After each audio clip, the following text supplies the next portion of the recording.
Hi everyone, it's Tyler Rust for United States History to 1877. I'm making a short discussion question video to help you get an understanding of what we're going to be talking about in our live session when it comes to Module 3, Chapters 7, 8, and 9. In Chapter 7, we're talking about the early republic, which is about the challenges that were presented when setting up a new economy, a new political system, and trying to govern a new society separate from the tradition of Great Britain that they had rebelled against. And the discussion question here says, did the United States draw more from the vision of Alexander Hamilton or from Thomas Jefferson? Both of these men are incredibly important founding fathers with very different views about the role of government and the nature of people. Alexander Hamilton and Thomas Jefferson couldn't be more different as people as well. One was from New York City, an immigrant from the Caribbean, Alexander Hamilton. His story is fairly well known because of Lin-Manuel Miranda's rap opera Hamilton, which has really popularized and appreciated Alexander Hamilton in recent years. And it's a wonderful thing. I highly recommend you try and see it. But Alexander Hamilton's views are maybe less understood, even though there is this rap opera in his honor. Alexander Hamilton really firmly believed that the future of the United States was built on manufacturing rather than agriculture. He saw this as the key to becoming a global powerhouse, and that those empires, England, France, and others, that he saw were all based upon manufacturing rather than agricultural output. And he designed and crafted policies as the first Treasury Secretary to promote more manufacturing and protection for large-scale industries. He also pushed for the creation of more infrastructure, the building of roads, bridges, and canals, using government taxpayer money to do it. In a sense, it's early socialism, providing for the people of the United States in ways that they could not provide for themselves, which is the definition of socialism.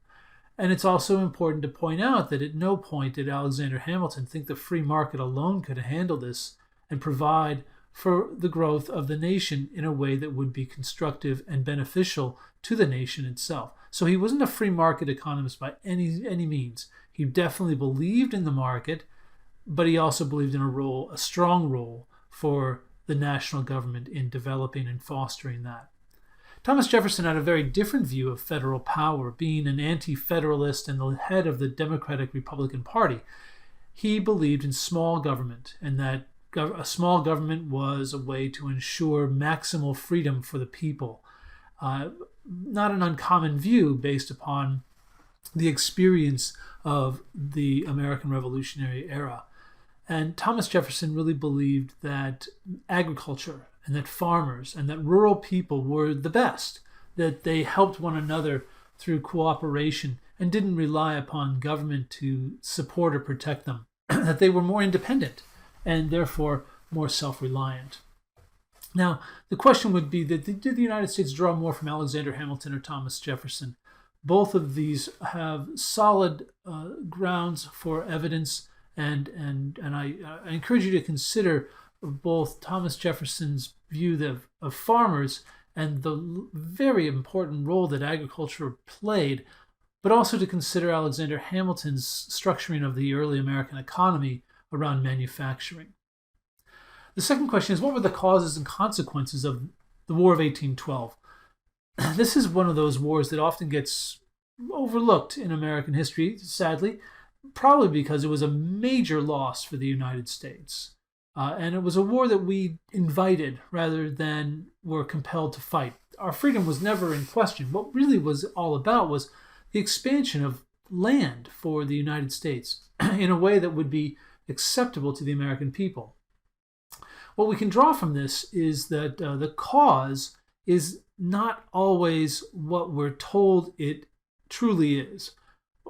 And this, again, feeds into a theme in American history that most of the wars that have been fought by the United States have been founded upon lies.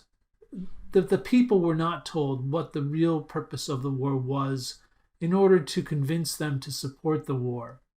You see, in the War of 1812, war hawks really wanted to see an expansion of American territory through taking advantage of England, which was fighting for its life against Napoleon in the Napoleonic Wars. Feeling that England was distracted and unable to defend territories in Canada as well as territories in the western portions of North America, war hawks wanted to seize this opportunity to claim it and seize it, specifically cities like Montreal and territories that were west of the Appalachian Mountains.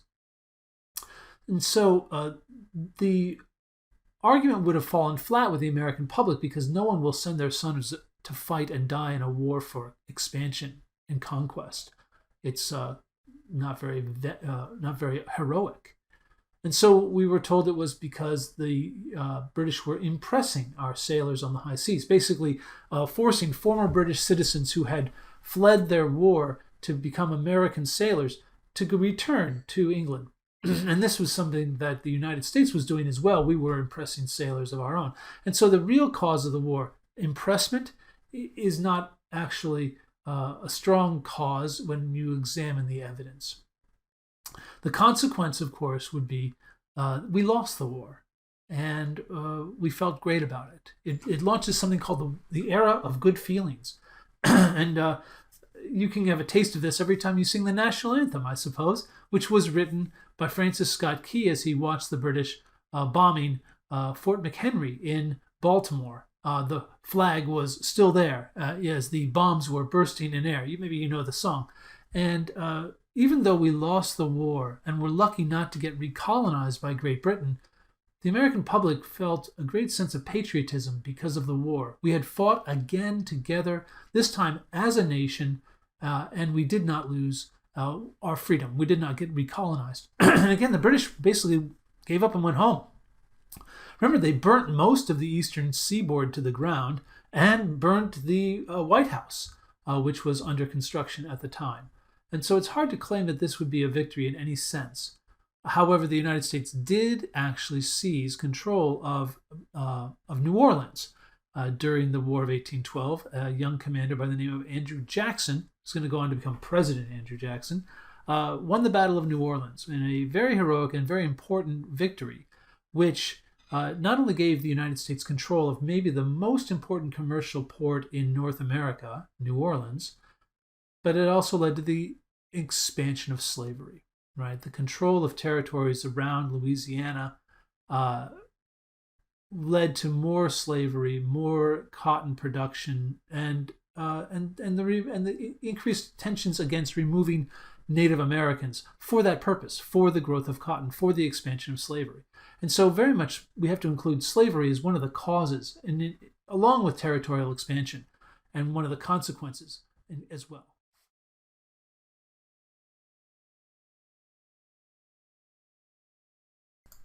Chapter 8 is all about the market revolution. The United States is now expanding in size and using slavery to grow more crops, more cotton particularly, and the use of new technologies like spinning jennies and others to make this cotton fiber into cloth leads to a great expansion in American industry and in American cities. So did technology or migration do more to change antebellum America? Antebellum here is a word that means before the Civil War. We were already kind of getting ready for the Civil War. It didn't sneak up on anybody. It was one conflict that we see being postponed and postponed and postponed until we can't ignore it anymore. So technology like Eli Whitney's cotton gin allows for the rapid production of cotton, which was very much like the oil of the 19th century. Everyone had to have it. Technology like that increases the need for slaves. It increases the production of cotton, and it leads to not only more human enslavement, but also more profits for cities in the north, for the wealthy, and for the plantation owners in the south.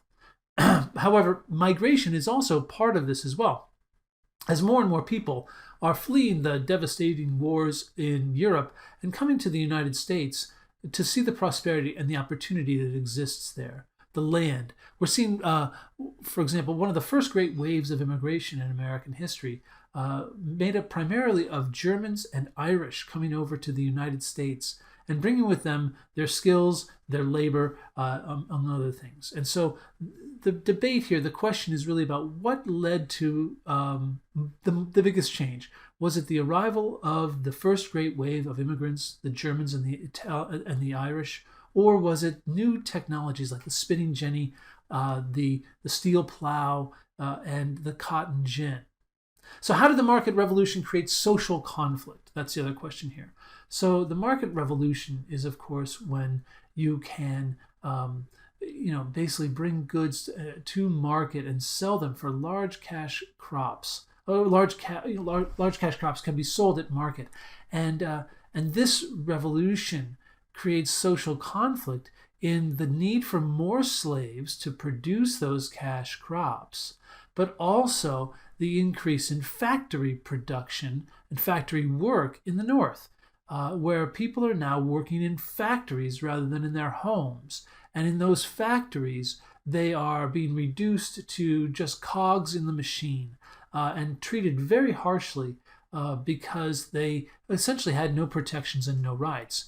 And we're going to see early protests by young women, actually, who lead the labor movement in this country at its origins at the Lowell factories in Massachusetts, where young girls refused to work and went on the first strikes in American history. So the debate comes down to, how did the market revolution create this social conflict? And you have to think about the way people worked before the market revolution and the way people worked chapter 9 as a result. We begin to take a look at democracy in the early 19th century. And the discussion questions for chapter 9 are as follows. 1, how did American democracy change in the 1820s? And 2, is Andrew Jackson's presidency best understood as tragedy, triumph, or irony? So the first thing I wanted to discuss with you is about how American democracy changes in the 1820s. And this is known as the era of the common man, when we expand democracy to allow for more white men to participate. Once again, it's not truly democracy as much as it's white male democracy. But the fundamental change that we see is that we no longer require land ownership for voting rights. So from 1789 until 1820, you had to be a white landowning male to vote in the United States, which by definition is not a democracy, but really ruled by a racial elite. But in the 1820s, we see the franchise of voting expanded to include all white males.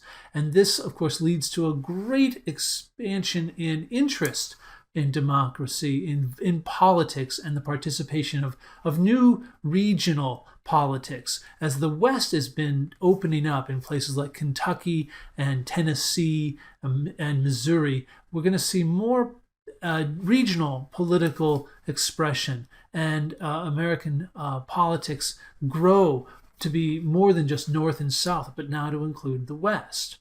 Now, these new regional policies are going to wrestle with the same conflicts and issues as before, among them being slavery and the expansion of slavery into new territories as the country grows to envelop the former Louisiana Territory. And the debate over whether Missouri would become a slave or a free state is one that will rock the nation and bring us to the verge of civil war. Again, avoided though only by the Missouri Compromise, which allowed for Missouri to become a slave state, and they created a free state known as Maine. You're probably familiar with it. This is the beginning of a series of compromises around slavery designed to avoid the dissolution of the country and allow for the expansion of slavery, something that Thomas Jefferson was horrified by, as other members of the Revolutionary era were still alive in the 1820s, and they thought that slavery would die out over time. But we're seeing, with the expansion of democracy and politics, we're also seeing the expansion of slavery. And ultimately, the conflict around slavery will go unresolved until 1860 with the Civil War. Now, the second question is Andrew Jackson's presidency. Was it a tragedy, a triumph, or an irony? Now, Andrew Jackson, of course, is a man of the people in the sense that he's not an aristocratic land-owning northerner. He's an aristocratic land-owning southerner.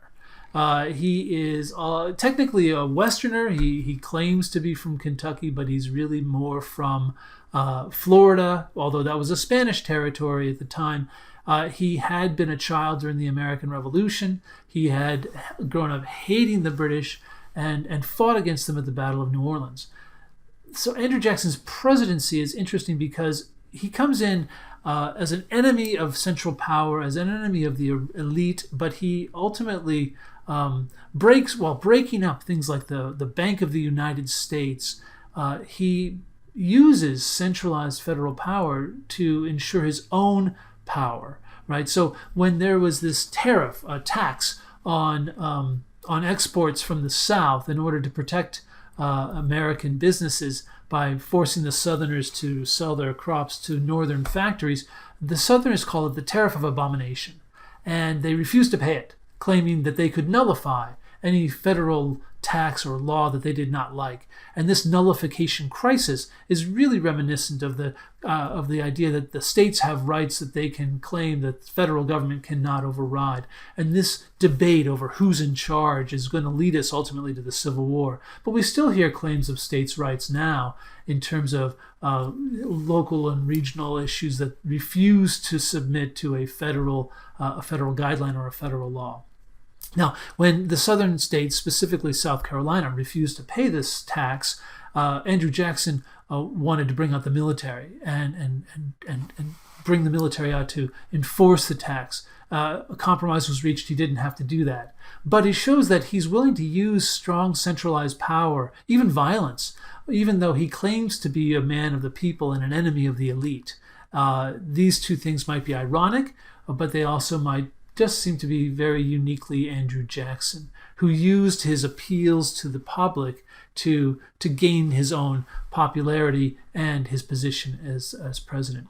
Now, what might be tragic about this is that Andrew Jackson's policies of breaking up the banks, spreading around the federal monies, ultimately leads to the collapse of the American economy.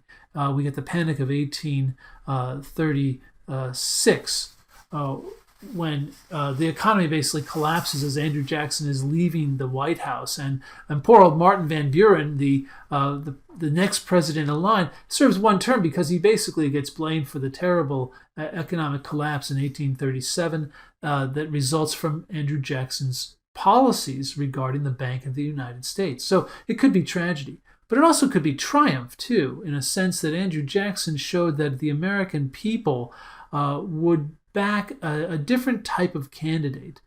He definitely saw a restructuring of the economy. He saw an expansion of federal power. He removed the Indians, as he claimed he would, from the South. In a sense, he accomplished very much of what he set out to do, and so you could argue that it was a triumph. I think the real debate comes down to your own perspective on this and how you evaluate leadership. And I'll just end this by mentioning that I often tell my students that the real way to judge presidential leadership is how effective was that president in addressing the most important problems facing the country while they were in office. I use that definition because I believe it ignores partisan bias. You look at the problems that the president faced, and you look at how successful that president was in addressing those problems, and it ignores Democrats or Republicans, conservatives or liberals in clouding your perspective. Was the president effective is a much better way to judge their leadership. So that's the discussion questions for Module 3. I'll post this online for you, and I hope that you can look at it before we have our next session, and that you come in ready to share your opinions, because I'm really interested in hearing what you think about this.